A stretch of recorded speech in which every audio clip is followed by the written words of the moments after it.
Ça permet de sortir du cadre dans lequel ils sont habituellement et de relever en fait les fonctionnements habituels de la personne ou de l'équipe et de la mettre en dehors du travail. Et une fois que c'est en dehors du travail, c'est souvent plus visible et on peut plus facilement intervenir dessus. Voilà.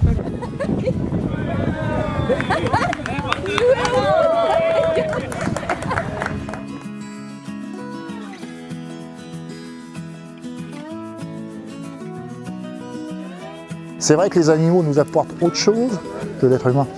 C'est différent.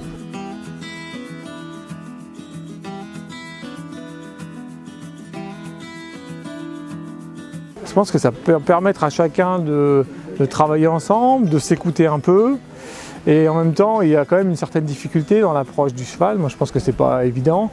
Donc, de s'entraider et puis de faire attention quand même, parce qu'ils étaient quand même vigilants. Au-delà de s'amuser, les gens faisaient quand même un petit peu attention. C'était plutôt intéressant.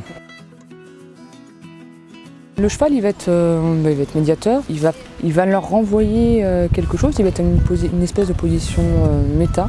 Et ça amène de la cohésion d'équipe. Ça amène à travailler sur les valeurs de l'entreprise. Donc ça permet à chacun aussi de trouver sa place dans l'entreprise. Ça permet de se retrouver aussi sur un terrain qui est neutre pour chacun. Et du coup d'apprendre à se découvrir entre collègues dans un cadre qui est totalement différent que le cadre habituel, le cadre de travail.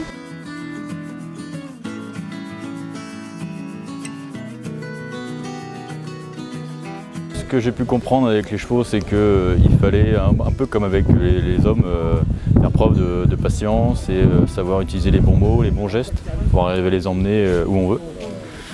Et vraiment, je trouvais l'analogie intéressante aujourd'hui au sein du centre.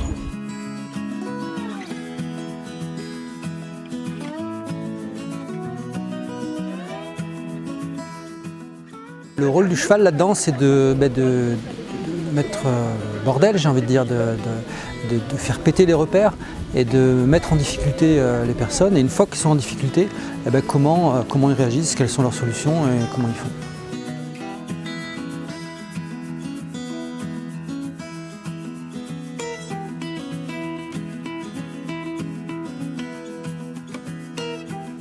Les gens peuvent se rapprocher. En fait, il y a certaines personnes au sein de l'entreprise qui ne sont pas amenées à se côtoyer en fonction des services. Là, ça permet de regrouper tous les services. Il y a un exercice qui permettait dans le groupe à quelqu'un de prendre le leadership et à certains d'écouter. Tout au long de l'exercice, ça changeait. Donc ça permet à chacun d'essayer d'emmener les gens vers ce qu'ils veulent faire et à d'autres d'écouter. C'est bien aussi pour les gens qui ont tendance à être en retrait, d'essayer un petit peu à un moment.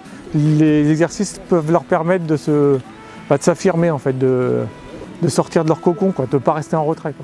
C'est vrai que dans l'entreprise, on peut rester, pour moi, en retrait à son poste et une journée comme ça peut permettre aux gens de s'ouvrir sur les autres.